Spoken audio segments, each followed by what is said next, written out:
بسم اللہ الرحمن الرحیم الحمد للہ رب العالمین والصلاة والسلام علی رسولہ الکریم اما بعد۔ مشاہدین کرام السلام علیکم ورحمۃ اللہ وبرکاتہ۔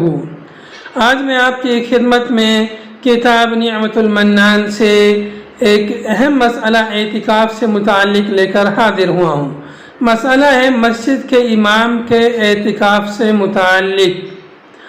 آپ رحمہ اللہ سے سوال کیا گیا، استاد محترم ڈاکٹر فضل الرحمن المدنی رحمہ اللہ سے سوال کیا گیا کہ کیا مسجد کا امام اعتکاف کر سکتا ہے؟ اعتکاف کرنے کی صورت میں 5 وقت کی نماز و تراویح کی امامت اور جمعہ کا خطبہ دینے کی کیا نوعیت ہوگی، جبکہ یہاں ایسا کوئی شخص نہیں ہے جو ان تمام امور کو بخوبی انجام دے سکے، اور نہ ہی کوئی پورے آخری عشرے میں اعتکاف کرنے کے لیے تیار ہے۔ قرآن و حدیث کی روشنی میں جواب عنایت فرمائیں۔ اس سوال کے جواب میں آپ رحمہ اللہ نے فرمایا کہ مسجد کا امام اعتکاف کر سکتا ہے۔ رسول اللہ صلی اللہ علیہ وسلم مسجد کے امام بھی تھے، اور حکومت کے سلسلے میں بھی آپ صلی اللہ علیہ وسلم تمام مسلمانوں کے امام تھے۔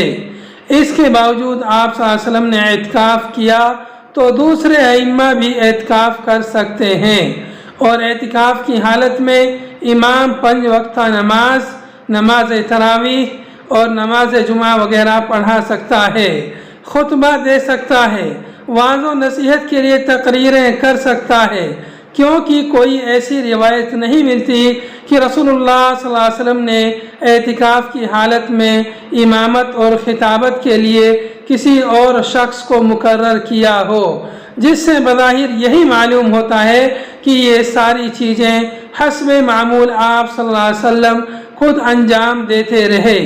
ابو سعید خدری رضی اللہ عنہ کی حدیث میں حالت اعتکاف میں آپ کے خطبہ دینے کا ذکر ہے۔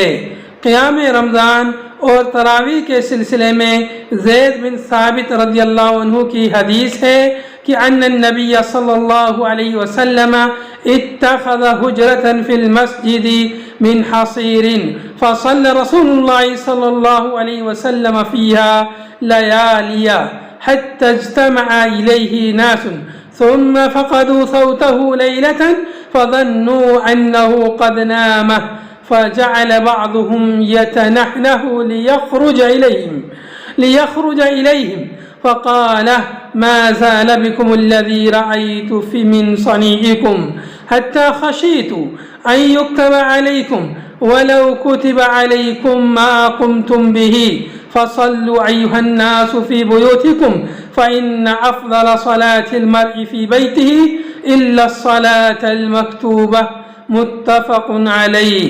یعنی رسول اللہ صلی اللہ علیہ وسلم نے مسجد میں چٹائی کا ایک حجرہ بنایا، پھر اس میں چند راتیں نماز پڑھی، یہاں تک کہ لوگوں کی بھیڑ جمع ہو گئی۔ پھر ایک رات انہوں نے رسول اللہ صلی اللہ علیہ وسلم کی آواز نہیں سنی اور یہ سمجھا کہ آپ سو گئے ہیں، چنانچہ کچھ لوگ کھنکھارنے لگے تاکہ آپ صلی اللہ علیہ وسلم نکلیں۔ صبح آپ نے فرمایا میں نے تمہارے اعمال برابر دیکھے، یہاں تک کہ خدشہ ہوا کہ کہیں تم پر یہ عمل نماز تراویح فرض نہ کر دیا جائے، اور اگر تم پر فرض کر دیا گیا تو تم اس پر قائم نہ رہ سکو گے۔ اس واسطے اے لوگو اپنے گھروں میں نماز پڑھو، فرض کے علاوہ آدمی کی افضل نماز اس کے گھر میں ہے۔ اس روایت میں چٹائی کے حجرے کا تذکرہ ہے۔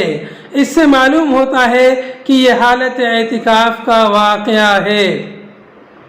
پھر اس سے یہ بھی معلوم ہوتا ہے کہ آپ نے حالت اعتکاف میں لوگوں کو باجماعت نماز تراویح پڑھائی اور انہیں نصیحت کی اور خطبہ دیا۔ اس سے یہ مسئلہ واضح ہو گیا کہ حالت اعتکاف میں نماز تراویح وغیرہ پڑھا سکتے ہیں، خطبہ دے سکتے ہیں، تقریر کر سکتے ہیں، بلکہ بہت سے علماء کرام نے ان اعمال کو مستحب قرار دیا۔ چنانچہ فقہ السنہ جلد نمبر 1 صفحہ نمبر 480 میں ہے کہ معتکف کے لیے مستحب ہے کہ بکثرت نفلی عبادتیں کرے اور اپنے آپ کو نماز، تلاوت قرآن، تسبیح و تحلیل، تکبیر، استغفار، درود و سلام، دعا اور اس طرح کی طاعات میں مشغول رہے جو اللہ کے تقرب کا باعث ہیں اور جن سے آدمی کا اپنے خالق سے تعلق قائم ہوتا ہے۔ اسی باب میں علم کا دراسہ اور کتب حدیث و تفسیر کا مطالعہ اور انبیاء و صالحین کی سیرتوں اور فقہی و دینی کتابوں کا پڑھنا بھی ہے۔ اس واسطے امام اعتکاف کر سکتا ہے اور اعتکاف کی حالت میں امامت و خطابت بھی کر سکتا ہے۔ رہا پورے عشرے کا اعتکاف، تو پورے عشرے کا اعتکاف افضل ہے، کیونکہ رسول اللہ صلی اللہ علیہ وسلم نے عموماً پورے عشرے کا اعتکاف کیا ہے اور اس سے شب قدر کے پانے کی زیادہ توقع ہے، مگر یہ واجب نہیں۔ اس سے کم و بیش کا اعتکاف بھی کر سکتے ہیں اور کبھی ترک بھی کر سکتے ہیں۔ وآخر دعوانا ان الحمد للہ رب العالمین۔